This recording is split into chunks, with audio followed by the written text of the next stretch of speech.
day and welcome to the Wednesday, March 17th edition of the Islandstats Sports Brief. I'm Earl Baisley. Could a storm be brewing? During the government's COVID-19 press conference last evening, Premier David Ferd said this about football. The permission to resume football has been given by the government. And if there is an opportunity for the clubs to reconsider, then I hope they will do so that our young people can return to what they love, competitive sport. Some have questioned why football will not return, but international events are moving ahead. I want to be clear on this and reiterate again. The government did give permission for football to restart and agreed with the BFA a strategy for how they could do so safely.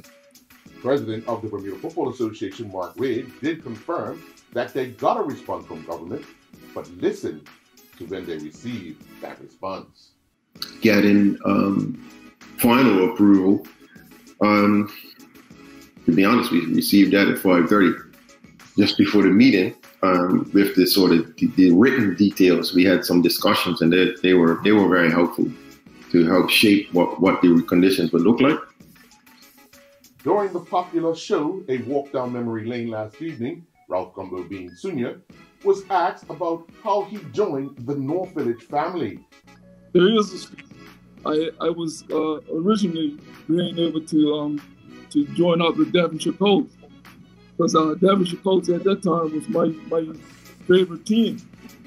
And of course, the field had two fields side by side. And North Village was training on one side, and of course Devonshire Colts was training on the other side. And I had to go across North Village's training before I got to Devonshire Colts training. So, of course, I never made it that far because Joe Trott, I believe at the time was Sam Newsom. They stopped me and asked me where I was going, and I told them I'm going to join Devonshire Colts to play for them.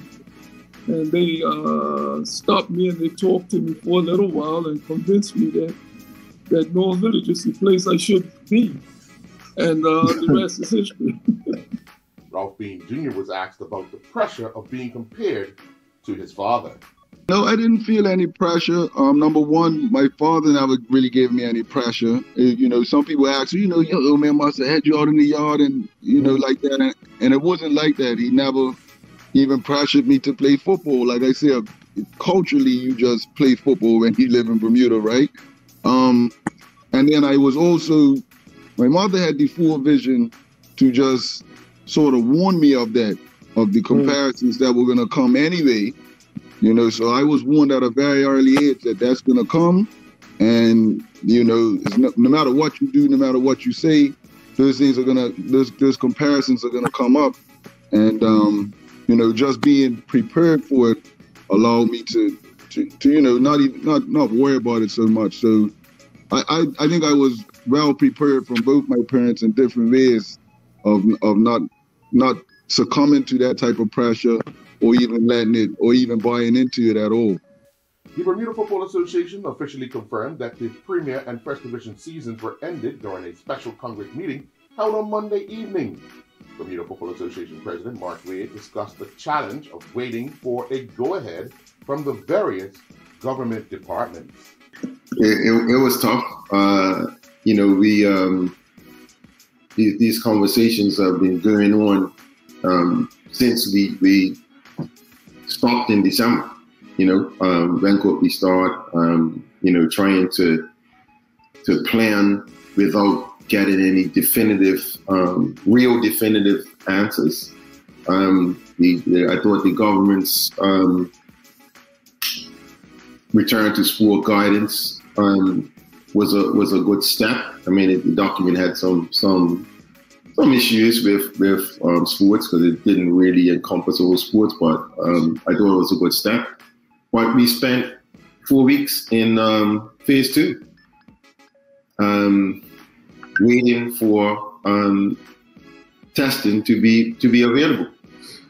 It was, that was tough to be basically stalled because we couldn't get testing again. Chairman of Leagues and Competitions, Shannon Burgess, cleared the air with respect to misinformation reported from the Congress meeting. So one agenda item last night at the Congress meeting was the resumption of play and what that looks like. And there was to be a wholesome discussion on what we perhaps could or could not do, and then come to a determination as to how to move forward.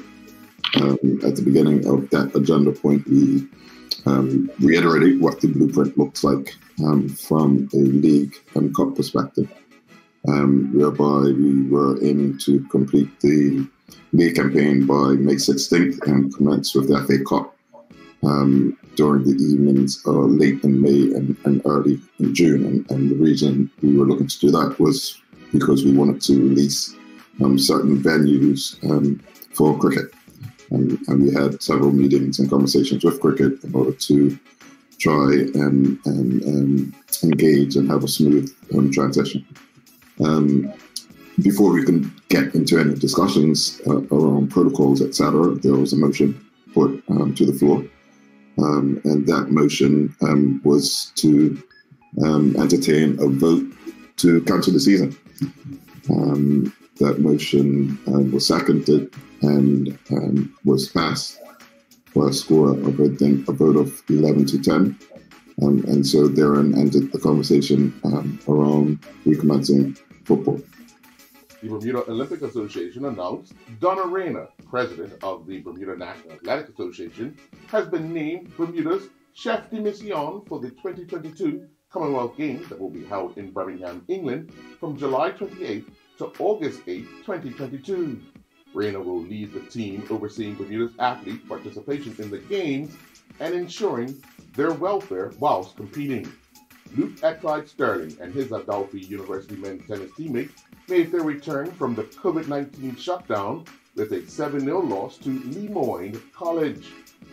Sterling teamed up with Henrik Souza in the number 3 doubles position, and they went down 6-1 to Tom Jerry and Erk Adler. Sterling then played in the number 3 singles spot, taking on James Howard. He went down in straight sets, 6-1, 6-1. Ocean View Professionals, O.J. Pitcher and Dalwan Borden, won the second Greg Mabry Professional Golf Cup. Pitcher and Borden took on Stevie Lambert and Andrew Trott Francis at the Port Royal Golf Course.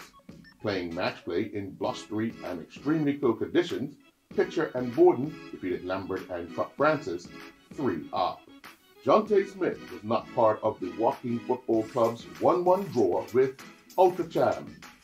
Lindo's group of companies and the Bermuda Diabetes Association are hosting their annual fundraiser, Walk and Run, over the weekend of March 19th through to the 21st in a new virtual format centered on St. George's.